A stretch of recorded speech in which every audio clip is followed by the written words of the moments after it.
अब हम करते हैं रोम में क्रांति। कि इटली का ही एक राज्य था किंतु उसका बहुत ज़्यादा महत्व था।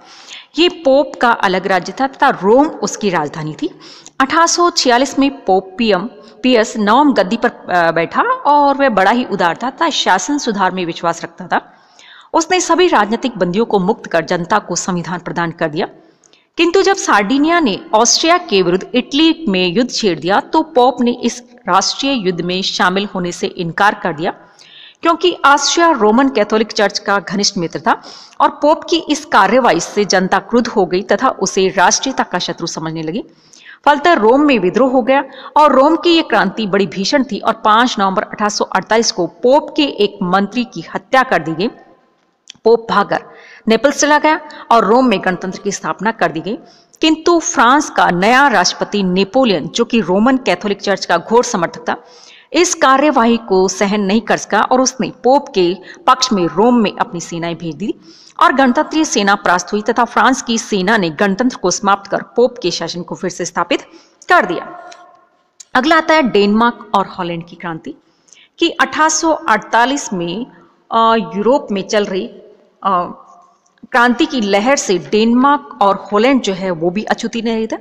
फरवरी 1848 की फ्रांसीसी क्रांति की सफलता के समाचार मिलते ही डेनमार्क के उदारवादियों ने निरंकुश शासन के विरुद्ध विद्रोह कर दिया और 21 मार्च 1848 को डेनमार्क के शासक फ्रेडरिक सप्तम को क्रांतिकारियों की मांगों को स्वीकार करना पड़ा और एक संविधान सभा के चुनाव कराए गए तथा सभा द्वारा निर्मित संविधान जून 1849 में लागू कर दिया गया और हॉलैंड के शासक विलियम द्वितीय ने स्वयं ही उदारवादी आंदोलन का नेतृत्व किया और अक्टूबर 1848 में नया संविधान स्वीकार कर लिया गया, जिसके अनुसार 2 सदनों की एक व्यवस्थापिका सभा की स्थापना की गई तथा उत्तरदायी मंत्रिमंडल की स्थापना की गई और जनता को शासन संबंधी अधिकार भी दिए गए।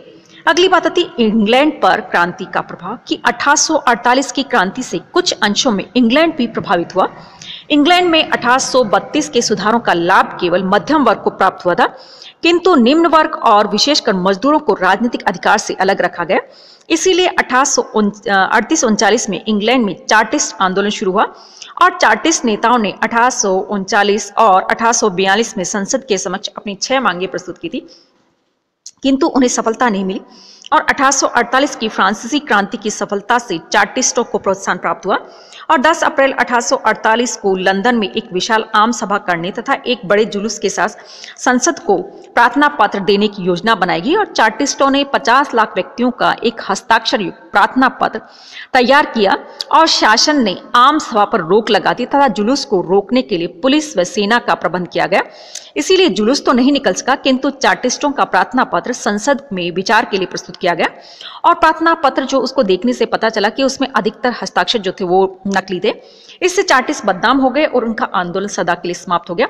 फिर भी चार्टिस्ट आंदोलन निरर्थक नहीं रहा, क्योंकि आगे चलकर धीरे धीरे चार्टिस्टों की सभी मांगे जो उनको स्वीकार कर लिया गया और आयरलैंड में भूमि सुधार आंदोलन चल रहा था तथा 1846-47 के दुर्भिक्ष से इस आंदोलन में बहुत तेजी आ गई और स्मिथ ओब्रायन के नेतृत्व में युवक आयरलैंड नामक दल दिन प्रतिदिन प्रभावशाली होता जा रहा था और 1848 की फ्रांसीसी क्रांति से प्रोत्साहित होकर युवक आयरलैंड ने इंग्लैंड के विरुद्ध सशस्त्र विद्रोह कर दिया, किंतु इंग्लैंड की सरकार ने उसका कठोरतापूर्वक दमन कर दिया। इस प्रकार से 1848 में संपूर्ण यूरोप क्रांतियों से गूंज उठा और 1 मार्च से जून 1848 तक यूरोप के अधिकांश राज्यों में क्रांतिकारी जो है वो सफल हुए, किंतु जून 1848 के बाद आंदोलनकारियों के विरुद्ध दमन चक्र जो था वो तेज हो गया और अंत में प्रतिक्रियावादी शक्तियां जो थी विजयी हुई और कुल मिलाकर क्रांतियों के जो भी परिणाम निकले वे बड़े ही निराशाजनक रहे।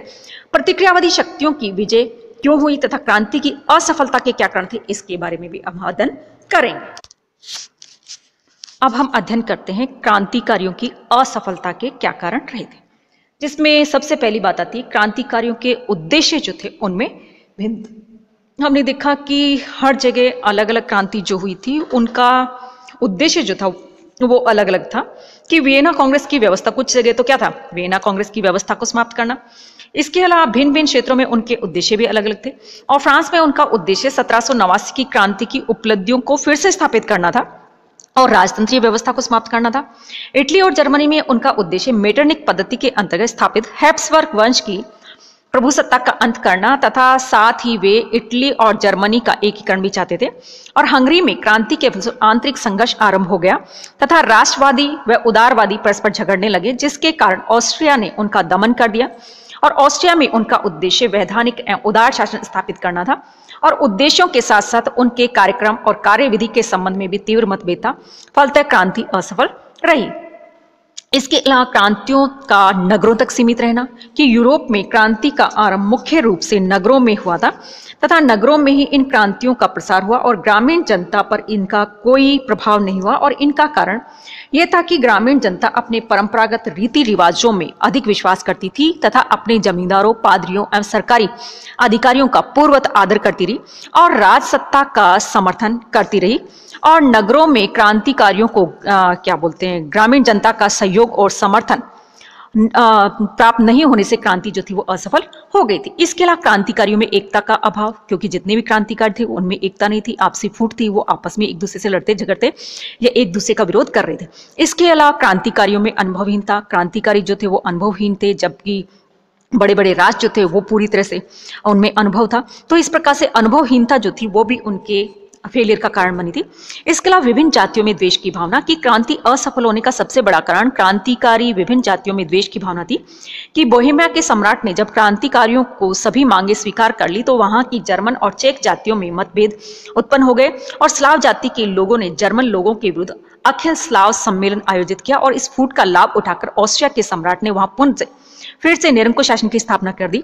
और हंगरी में जब उदारवादी शासन में मेगियर जाति की प्रधानता हो गई तो वहां की रोमानियन, क्रीट तथा सर्बियन जातियों ने इस शासन का विरोध किया और इस फूट का लाभ उठाते हुए ऑस्ट्रिया ने मैग्योर के विरुद्ध विभिन्न जातियों को मदद दी और अंत में हंगरी पर आक्रमण कर फिर से उसे अपने अधीन राज्य बना दिया। और इस प्रकार से हंगरी में रोमानिया, क्रीट और सर्बियन जाति के लोगों ने अपने स्वार्थों के लिए क्रांति के उद्देश्यों का बलिदान कर दिया और क्रांति की असफलता मूलतः इन सब कारणों से हुई थी। इसके अलावा क्रांतियों के परिणाम जो वो भी मिलते, क्योंकि बहुत सी जगह तो क्रांति जो थी वो सफल हो गई थी, फिर से उनको व्यवस्था मिल गई थी कि अधिकांश जगह तो क्या हुआ था, निरंकुश शासन जो था वो फिर से स्थापित हो गया।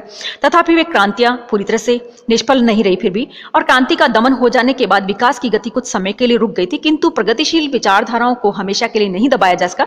सभी क्रांतियों का विश्लेषण करने से स्पष्ट हो जाता है कि प्राचीन प्रतिक्रियावादी शासन की फिर से स्थापना अवश्य हो गई थी, किंतु क्रांति के काल में किए गए सुधार तो उसी प्रकार बने रहे और ऑस्ट्रिया के साम्राज्य में दास प्रथा जो कि क्रांति काल में समाप्त कर दी गई थी फिर से जीवित नहीं हुई और कुछ राज्यों में वैधानिक शासन कुछ अंशों में बना रहा और स्विट्जरलैंड में तो गणतंत्र स्थापित हुआ और वह स्थायी हो गया। और इस प्रकार से 1850 के बाद यूरोप में उदार संविधानवादी विचारधारा किसी न किसी रूप में जीवित रही और इटली और जर्मनी में अलग राष्ट्रीयता की भावना भी प्रबल हो उठी थी। और क्रांति के बाद राष्ट्रवादियों को यह विश्वास हो गया कि उदार और जनतंत्रीय उपायों से वे अपने उद्देश्यों में सफलता प्राप्त नहीं कर सकते, अतः उन्होंने अब सैनिकवादी साधनों का सहारा लिया। और यूरोप के महान कूटनीतिज्ञ ने कहा था कि हमारे समय की बड़ी बड़ी समस्याएं व्याख्यानों या बहुमत के प्रस्तावों द्वारा नहीं सुलझ सकती, वरन रक्तपात एवं सशस्त्र प्रयोग से सुलझती है। और फ्रांस में भी 1850 के बाद गणतंत्र का पतन हो गया तथा नेपोलियन तृतीय ने सैनिक शक्ति के आधार पर राजतंत्रीय शासन स्थापित किया। इस प्रकार से 1848 के बाद राजनीतिक दृष्टिकोण जो उसमें चेंज आया और सैनिकवादी भावना जो उसका अभ्युदय हुआ और क्रांतियों के फलस्वरूप यूरोप के सामाजिक जीवन जो उसमें भी काफी परिवर्तन आया। क्रांति के काल में अनेक राज्यों में सामंतवाद को समाप्त कर दिया जो कि क्रांति के बाद में फिर कभी जीवित नहीं हुआ और किसानों को कुलीनों से मुक्ति मिल गई तथा उन्हें व्यक्तिगत स्वतंत्रता मिल गई और क्रांतिकारियों का यूरोप की राजनीतिक समस्याओं के प्रति जो दृष्टिकोण जो था वो भी बदल गया। और आर्थिक परिवर्तनों के कारण अब राजनीतिक और आर्थिक विचारों में सामंजस्य स्थापित किया गया। इसके साथ ही शिक्षा, रीति रिवाज, आदि धार्मिक बंधन जो उनसे भी मुक्त हो गए। और इस प्रकार से 1848 की क्रांतियों ने यूरोप के लिए वह कार्य किया जो कि 1789 की क्रांति ने फ्रांस के लिए किया था। तो इस प्रकार से हमें इसके जो परिणाम जो है देखने को मिलते हैं।